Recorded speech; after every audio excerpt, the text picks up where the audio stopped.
வணக்கம். இப்போ வந்து ரிலே ரிலே டைமர் வயரிங் எப்படி பண்ணலான்னு பார்க்கலாம். அதுக்கு தேவையானது வந்து ஒரு 230 வோல்ட் ரிலே ஒன்று எடுத்திருக்கேன், ஒரு 230 வோல்ட் டைமர் ஒன்று எடுத்திருக்கேன். இந்த டைமரை வச்சு ரிலே கண்ட்ரோல் வயரிங் எப்படி பண்ணலான்னு பார்க்கலாம். இப்போ வந்து லோடுக்காக வந்து ஒரு ஃபேன் எடுத்திருக்கேன் டெஸ்டிங்காக. இப்போ பவர் வயரிங் பார்த்தீங்கன்னா பிரேக்கர்லேருந்து ஒரு பேஸ் எடுத்துகிட்டு வந்து ரிலேவோட காமனில் கனெக்ட் பண்ணிட்டேன். இதோட என்ஓலேருந்து ஒரு ஒயர் எடுத்துகிட்டு வந்து ஃபேனில் நான் கனெக்ட் பண்ணிட்டேன்.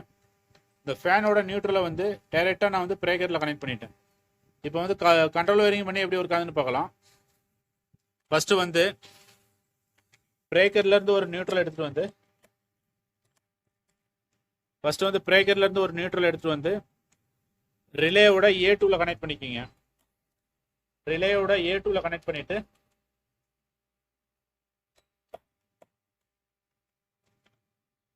ரிலேவோட A2ல கனெக்ட் பண்ணியாச்சு. அடுத்ததாக வந்து பிரேக்கர்லேருந்து ஒரு பேஸ் எடுத்துகிட்டு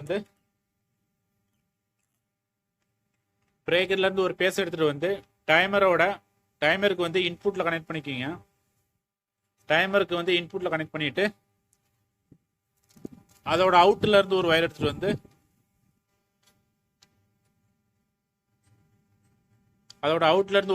வந்து ரிலேவோட A1ல கனெக்ட் பண்ணிக்கிங்க.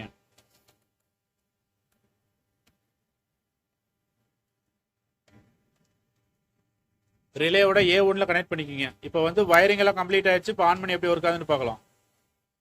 டைமரை வந்து ஒரு 3 செகண்ட் செட் பண்ணியிருக்கேன்.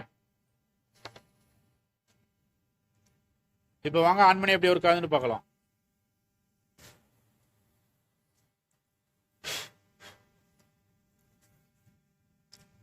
இப்போ வந்து பிரேக்கர் ஆன் பண்ணிக்கலாம்.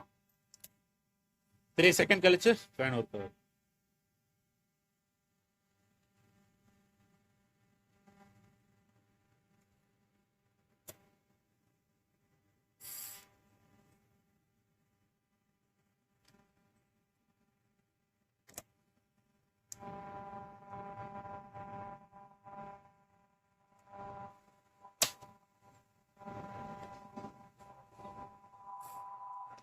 இப்போ வந்து டைமரில் ஏதாச்சும் டேமேஜ் ஆச்சுன்னா, இப்போ நான் வந்து டைமரை வந்து கொஞ்சம் அதிகப்படுத்திக்கிறேன்.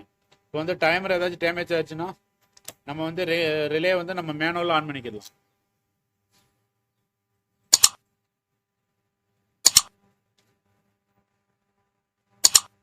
தேங்க்யூ ஃபார் வாட்சிங் வீடியோ.